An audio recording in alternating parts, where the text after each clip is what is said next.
So the local race. Now, keep in mind, this is one of 7 municipalities, so like it would be potentially a different issue for each of the different races. And, so like other municipalities might have 2 local races, 3 local races, but this one specific to Mammoth was omitted in that one. Right. And if something was added that didn't need to be added, I just added it to it. correct. So what happened is if you have a city of Mammoth address, but you don't actually live within city limits, you got this question on this ballot. So the last question will be there. We have the capability, our machine will just not report that result that showed up on this ballot because we know it's not valid. You could not have voted for it lawfully. So this is what people will see on election day. They'll be Both ballots. So if you came into Mammoth, you'd be Even given if you weren't an both of early those. voter and you go in person, you'll still get the 2. Yeah. We're not correcting one ballot. Everybody's going to get the exact same thing. just to keep it kind of consistent. Correct. So what that tells us is we only count this for municipal races. Doesn't matter what's on there. If it doesn't have this big yellow bar on here, or orange bar, we will not be counting. So you're the accurate set of, there's 3 people that this would impact. People who are being resent or sent supplemental. Correct. If you're going to early in-person voting sites and election day. Correct. So if you, let's say you went in early and voted, Correct. and you back up because you wanted to do your municipal, then they'll just give you this. Correct. one, You would this. just get this copy. These are the ones that are getting sent out, and then on election day you'll get. Correct. Okay. Even in person. Correct. Oh, 'cause I thought I read somewhere you could like you still do this one, but that one says city made. No. That was originally, that is not it. This is not a mail-in only ballot. There is in-person, there's early in-person, and there's day of in-person with that. So from today moving forward, if you walk in to go vote, again, we're going to use Mammoth just because we have these samples, you would walk in, you'd be provided 2 different ballots. But even if your But 2 original different ballot ballots. had the races on them and you fill them out, you would still need to fill out the supplemental one because the ones that you filled out, right? would Not have been counted. Not counted. Because we can't, So you have to fill out. Yeah. Supplemental. Okay. So don't ignore that. correct. How did you get your dogs when you Wherever I've been, she goes. You leave them at home all day, and then you get home at crazy. Yeah. But whatever I'm doing, she's doing. She gave me some major side eye. She's looking for treats. I said, hi, and I tried to pet her. Sure, good to see how you. I don't know you. Yeah, that was exactly what she said. I was like, oh. Now, if you pull a treat out, she will pull a treat out. Yeah, I mean, I'm going to talk for like a minute and then just answer questions, so. Mishka. Means baby bear in Russian. Since your little nose was flat.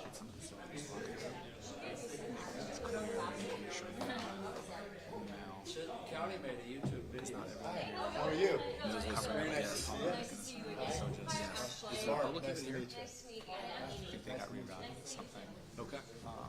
Yeah, they made a real cool YouTube. So that's good. She has been correctly so she has a good understanding. My photographer and I will try to get him. But I will let you go. My photographer's like, Saturday and today. she's so cute. This is what they look like. This is who impacts. I would just do it really quick. What groups have what ballots? Just as you just saw people. Yep. All right, I'm going to spit my gum out and I'm ready if you are. All right. Yeah.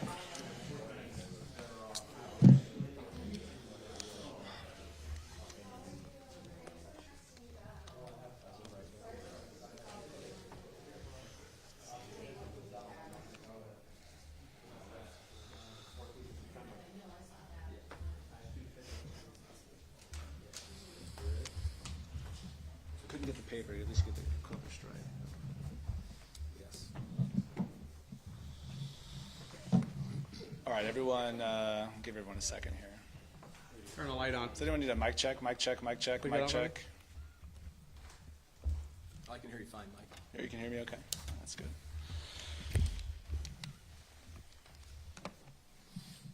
All right, everyone good?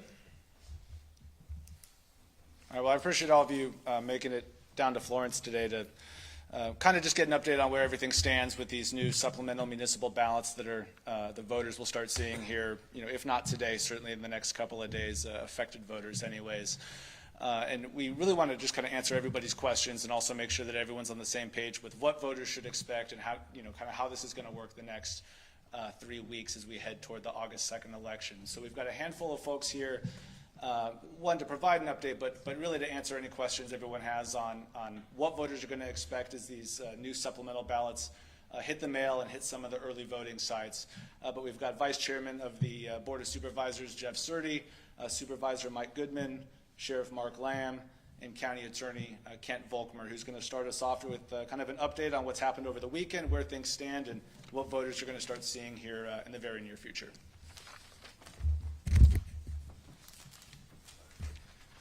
Good afternoon. When I last spoke with everyone, we were still in the midst of finalizing our plan. Those of you that aren't familiar, last Wednesday, the board approved a plan in which a municipal ballot would be printed and it would be sent out. We now have that municipal ballot. It will be available for everyone to see. As was described at the Board of Supervisors meeting, there is a large orange band that runs across the top. It is clearly distinguishable from the ordinary ballot that would be sent, which has a small band on the top left corner, top right corner. These municipal only ballots were finalized being printed on Friday. Saturday, they were sent in the mail, and today they were hand delivered to each of our various voting sites. So effective now, impacted voters can go to their local voting site and they can pick up the municipal only ballot, or if you are on the active early voter list, this will automatically be sent to your residence. I cannot stress this enough. If you live in any of the 7 impacted municipalities, you must fill out both of these ballots. If you only fill out the ballot on my right, you will only be casting a vote in your municipal elections. If you only cast a vote on the ballot to my left, you will only be voting for federal, state, county, and state legislative races. If you want to vote in both races in the impacted jurisdictions, you must fill out 2 separate ballots. Those of you that are on the active early voting list, this will automatically be sent to you. Those of you that went in early and voted, you will need to return to that site to fill out the municipal only ballot. Those of you that vote from today moving forward or on election day when you walk in, if you're in those 7 impacted jurisdictions, you will be provided both of these ballots. Now, I know I gave you a lot of information. Really, that's sort of the update, and I'm happy to answer any questions you may have. How has it been going? I know that you said that there was going to be a big push and there's a lot to be done in terms of training poll workers and making sure you had plenty. How is that preparation for August 2nd going? It's went as well as we could hope for. We are working on having county employees fill in some of those additional spots that are required. I know our community public relations team has an entire process put forward to get this information out, including ads in local newspapers, a social media push. This is a big step because, unfortunately, as hard as we've pushed, we've had a lot of people that still have questions. Daily, I get emails. Daily, I know our supervisors are receiving emails saying, what about this? What about me? What about this situation? So really what we're doing right now is doing our best to get information out. We also have information on our website. So it has went well, but it's not perfect yet. I know that you also said that you wanted to give time for candidates that might not be happy with this plan or might legally want to challenge it, give them time to act. Has that happened? Have you heard any expression of not being happy with this plan? So we were subject to a lawsuit. That lawsuit was ultimately dismissed. A federal candidate for a congressional seat filed. After reviewing what we did and the steps we've taken to try and remediate the underlying issues, that candidate chose to voluntarily withdraw and dismiss their lawsuit.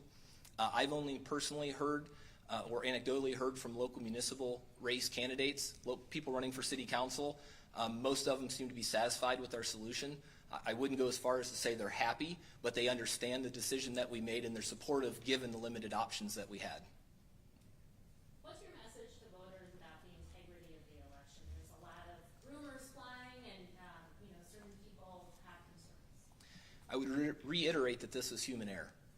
There's nothing wrong with the system. There's nothing wrong with our voting machines. This was simply a person who made a typographical error. I think we're all human. Everyone's made a mistake before. This just happened to fall under the perfect set of circumstances because the municipal-only races are less, trying to think the best way to put this. So there is a logic and analysis test that we do, and the other test, because the Secretary of State's office is involved, is a much more robust testing. The municipal races aren't as robustly tested. This is only municipally impacted error, and we actually did a test, but 2 of our municipalities were not impacted. It just happened that the test we ran happened to be on the unaffected municipalities. So there's nothing wrong with the integrity. The only problem we'll have is if people vote only for this or only for this. Provided voters show up and they vote, we have mechanisms in place to make sure that there's not double voting. We have mechanisms in place for those that erroneously cast a municipal ballot that they should not have. We have the ability, and our machines have the ability to ensure that that is not counted. So we have robust protocols in place to ensure that the integrity of the election is not going to be questioned. Kent, last I was week, gonna ask Kent, you, last week all you the- described that this was the best decision and the best solution. How did you come to that solution? We sat down as a team, including our election professionals. We brought outside consultants in, and we looked at what the options were, and we looked at what the ramifications were if we went down any particular avenue. Ultimately, we determined that this would have the least impactful, negative impactful decision or impact on our various candidates and our various cities. Every other decision that we explored would have had a significant and detrimental impact on either voters or on the individual candidates. This was that middle road solution that really allowed both to maintain their full voting rights, but also a fair election for those candidates that are running in the impacted elections. I was going to ask you, all eyes are on the state of Arizona because of the election coming up. So many will look at this and say, it's already starting. There's already different issues. What do you say to that? We welcome as much oversight as you can possibly provide to us. We've had an absolutely open process thus far. Those of you that weren't here at our Board of Supervisors meeting, our board, I think wisely, chose not to have everything done in executive session. All of our conversations could have been kept very quiet. We could have came out with a solution and said, this is it, deal with it. Instead, there was a question and answer segment. There were a lot of questions that were asked by audience members, by board members, where we answered those questions. We welcome oversight. We have offered to any of the impacted municipalities, if they request a hand count, we're willing to do a hand count. Our process, again, is open. All of these ballots are under video surveillance once they come in the counting. We had a robust L&A session just last week where we sent it out on social media, which we've never done before, and we had more people show up than we typically would. So we've done everything we can to open the book, so to speak, and allow people to see everything. Now that there's 2 ballots, do you expect it'll take longer to release final results, and any kind of going off of that, any additional steps to kind of just triple check that they've all been counted correctly? It will take a little bit longer, but not significantly longer. You'll notice that they're very distinguishable. So our machines, the machine that's designed to read this ballot will not read this ballot. It would be called outstacked. If we tried to run it through that machine, it would kick it out to the side, and it would sit out to the side where we would retrieve it and go put it in a different machine. We have 3 machines that count. We have 2 for this ballot. We have 1 for this ballot. The question was, would it delay things? A little bit, but we're talking a matter of minutes, not hours, not days, nothing like that. Again, our county management has decided that we're going to throw additional resources, so we'll have more manpower than we would traditionally have to make sure that everything is being properly processed. So we do not anticipate any extended delay in the results. Can I do a follow-up to that question? This is the first we've seen these as well. So with what she just asked, I'm just asking Kent, and I'll go to the mic later. Unless you wanted asked on the mic. So I was going to ask. So this is the first I've seen of these ballots as well. I'm at my kitchen table, and I've got both ballots, and I stuff one in the wrong envelope. Then what happens? How do they know? We're still going to need a lot of hands-on human eyes to match them back up where they're supposed to be, correct?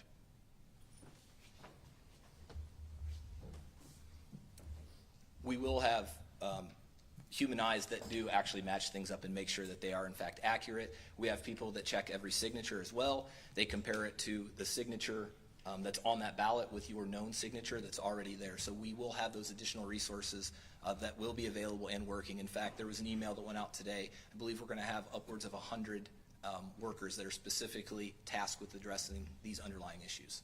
Is there a lot of additional expense for additional ballots, more staff, potential more hand counts? How much is this all going to cost? Yes, there is significant additional cost, but the county has made the determination as it was our fault. It wasn't a vendor's problem. It was not a machine problem. It was human error, a human employee, that the county is not going to essentially pinch pennies and cause concerns with the election. So I believe the count is north of $100,000 and running, but we don't have a final tabulation determined quite yet. Do you have a number of how many ballots, this impacted initially? The first number I heard was 63,000. I don't know that that number has ever been materially changed. So again, it's 7 municipalities, the towns of Queen Creek, Apache Junction, Casa Grande, Maricopa, Mammoth, Superior, and Eloy. Was there any element of, staff turnover or staffing shortages that led to the human error? There was a recent change in staff at the elections department. Whether that is the direct result, we don't know. Our intention is once the election is done, we'll do what we call a hot wash. We'll do a full investigation to find out what happened and to make sure we put redundancies in place to ensure that it doesn't happen further. But there was a recent change and a recent appointment of a new elections director that immediately preceded this problem. What happened to the individual, one of the questions in the newsroom, what happened to the individual who caused this error? We still need them. We're still working to correct the underlying error. Again, it was a typographical error, I think, that many of us have unfortunately made. Anybody who's perhaps typed a story and got the I and the E backwards in the word friend. It's really that simple. It's a mistake that happens. Again, we are looking at what the county's fault in this is, but at this point, it has been isolated, it has been identified, and this isn't the time where we make rash decisions. Instead, we come together as a community to make sure that we solve this issue and we have a clean election moving forward. Do you know how many registered voters there are in the county? I believe there are over 200,000 ballots that will be either mailed out or cast. I know you mentioned the legal challenge that was withdrawn this weekend. Do you anticipate that after the election is over that there could be candidates who lose who file challenges then? Unfortunately, anybody can sue for any reason. Again, we believe that we've put forward the best possible plan that does the best to address the underlying issue. If they sue, we're prepared to stand before a court, stand before a judge and say, this is what we did, this is why we did it, and let the chips fall where they may. It'd be pure conjecture at this point if we think we're going to get sued, but it wouldn't shock me, particularly as a number of these races are probably going to be very, very close. And it's just the 7 municipalities that were impacted that will be getting the 2 ballots, so the other 2 will still just be getting 1. That is correct. So the city of Florence and the city of Coolidge were not impacted. So their 1 ballot contains all of the appropriate races on it. So there will only be 1 ballot, as well as everybody else in the non-municipal parts of the county. About 50% of our population is in the county, about 50% is outside of the county. So that 50% outside of the county will only be receiving 1 ballot because they have no municipal elections to vote on. I want to address something from about 4 questions ago about the integrity. There's really no advantage. Since all of these municipal elections are nonpartisan, it's not Democrat against Republican. It's equally messed up for everyone. So that's not a good way to look at it, but unfortunately that's the way it is. So not one side did not gain an advantage. It is equally messed up on both sides. So.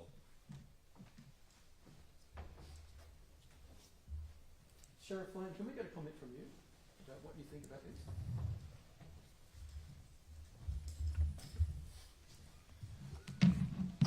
Well, it's messed up. I mean, it's obviously not what the county designed to do. Human error happens, and we do the best we can to make the best of the situation that's at hand, and I think the county has done that. Like Ken mentioned, they were as open as possible with it. As many of you know, I'm very big on election integrity this time around. We've taken a lot of measures. We are reviewing video of people putting ballots in boxes. We want to make sure that nobody is putting more ballots than they're supposed to. We're encouraging people to become educated on what the state laws are as it relates to voting. We are also ensuring that in this particular case, we're going to take whatever precautions, and we, the sheriff's office, are going to help the county to give the most peace of mind to the voters that we can. I wish we could say this never happened, but that's not going to do any good. We can't go back and change it. From here, we can just move forward and do the best we can. Any kind of safety protocols you're putting in place for election day? You probably heard the Maricopa County Sheriff has told all his staff, you know, nobody's allowed vacation time over the election period, just to have all hands on deck. Anything you guys are doing? Yeah, we want to help as much as possible. We don't want anybody being bullied into, you know, because of their political ideologies. And make no mistake, look, I think fraud has existed on both parties. Everybody's guilty. We're trying to corral that and get back to where the voter can believe in the vote again and know that their vote matters in their community and in their country. And so we're doing the best we can within what my parameters are as a sheriff, and helping the county do that. And I've honestly been pleased with the county attorney and the board of supervisors and how quickly the county has risen to the occasion to fix the issue that clearly we didn't want.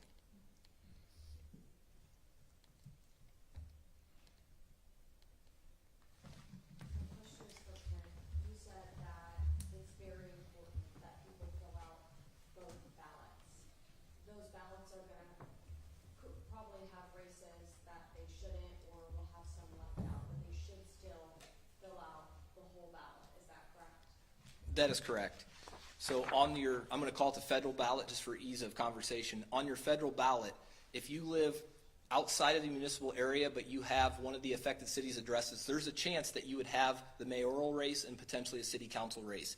Even if you vote on that portion of it and you submit it, we have the technology and we have the machine that'll actually just not report that out. So we will not count that vote. You do not harm anybody. So if you got your ballot, you filled it all out, and you've already sent it in, it's fine. There's no harm.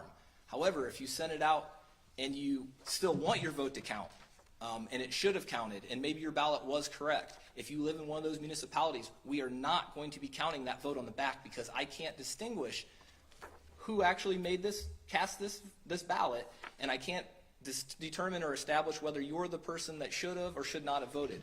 So if you want to vote on municipal race, you must cast a ballot on this with the bright orange bar across the top. Again, it doesn't matter if it's sent in the mail to you. It doesn't matter if you go in early to vote or if you go in on voting day. If you want to vote for your local municipal race and you're one of those impacted cities, you must vote on a ballot that has the large orange bar across the top. And that supplemental ballot will be different depending on where you live, if you're in one of those impacted areas. That is correct. So this municipal ballot here is for the town of Mammoth. You'll notice there is only one. There are various jurisdictions that have home rule propositions, that have mayoral, that have city council races, town council races. So the orange bar across the top will be the same. It'll still say muni only, but the contents will be a little bit different for those 7 impacted jurisdictions. There was lots of concern at the county board of supervisors meeting about getting the word out, and also to people that left here and cast their ballot. How has that been going? Well, first, you're all here, so I want to thank everybody for being here, genuinely, because you're part of our process of getting the word out. We have been contacted by people that have left. They have until July 22nd. They can request this municipal-only ballot to be sent to them, so we've got about a week left. If they reach out, we can get that sent to them wherever they are. We're working as diligently as possible. We've rerouted our 411 number here at the county, so if you call elections, we're able to give you those answers and get that information to you. So there's been a lot of one-on-one communication, but there's also been a lot of systematic information push, and this is just one of the large steps in our attempt to reach all of the impacted voters. And is that who they should call? How should they reach out? Who should they reach out to? If they have a question, reach out to our elections department or our recorder's office. We have a team that's in place that can answer those questions. Again, this is a very individualized question. I live here. I'm in the city limits. I'm outside of the city limits. What do I need to do? We've thrown a lot of information at you. If people are confused, if they're not sure, call us. Look on our website because we have it all there. And if you're still not satisfied, give us a call and we'll have a human kind of walk you through the process. How do you ensure do you have enough staff in elections? Do you do more robust logic and accuracy testing? What do you do going forward?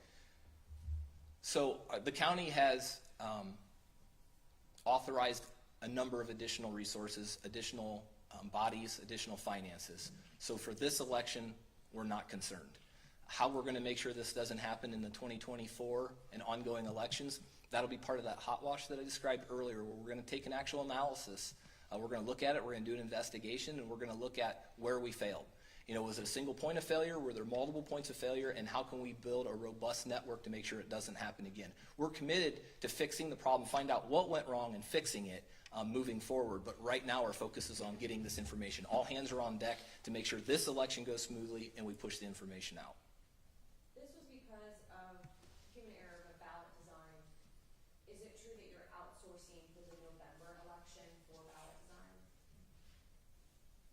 That's the first I've heard of that. I don't believe, that's the first time that I've heard that information provided. So you're not sure, or are you making it in-house? To my knowledge, we're doing it in-house. I've heard no discussion about outsourcing this. We have the expertise in-house. We have the redundancies put in place. The mistake was made. It's the same system going out afterwards. Outsourcing at this point does not seem like it would make any sense.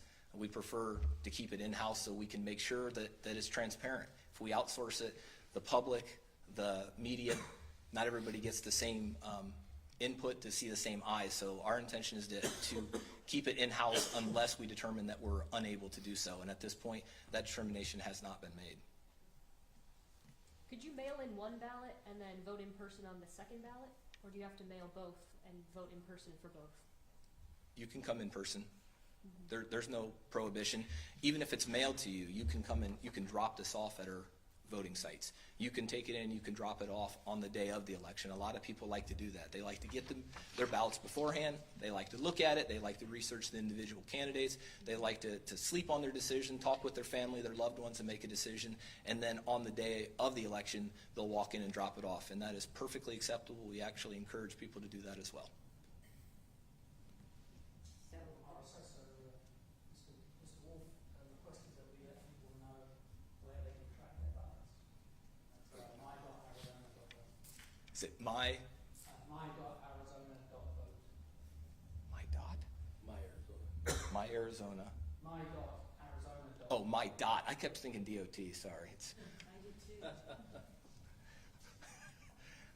that one more time. My dot, Arizona. Yeah, my All one word, my daughter.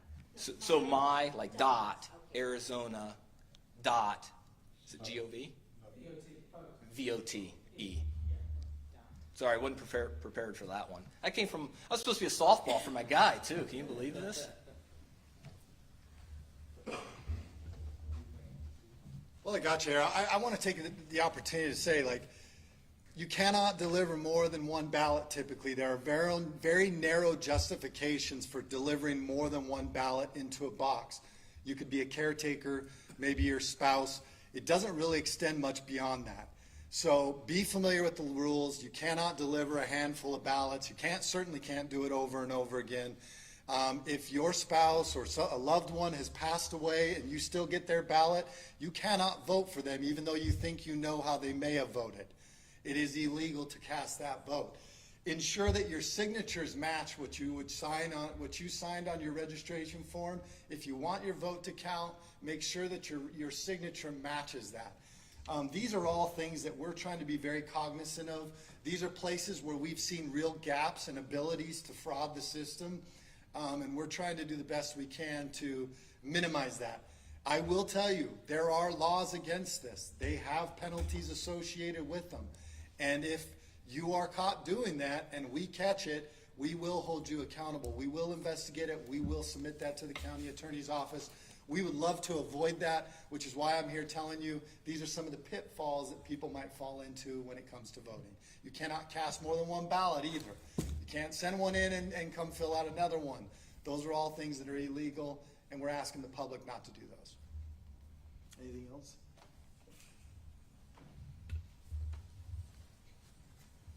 I'm not sure I showed you these earlier, but again, the municipal only ballot has the unusual orange band. in the top left-hand corner. That is not what's normally found on a ballot. The case that it goes in, again, has the bright orange band. We've done everything in our power to make all of these clearly distinguishable. So you'll notice the consistent bright orange band on all of these. Put the right ballot in the right envelope, put the right envelope in the mail it in. Any further questions? Again, I genuinely want to take this opportunity to thank everybody for being here. I know you drove all the way down here for maybe a 10 or a 15-minute press conference. This is vitally important for our community. We have 500,000 people that live in our county. We have 200,000 people that are potentially impacted. So what you're doing is very helpful for the county, and I want to genuinely thank you on behalf of myself, our board, and our entire county for helping us get this message out. Thank you. And then we'll go ahead and put some of the ballots up here if you guys want to get video or. Yeah.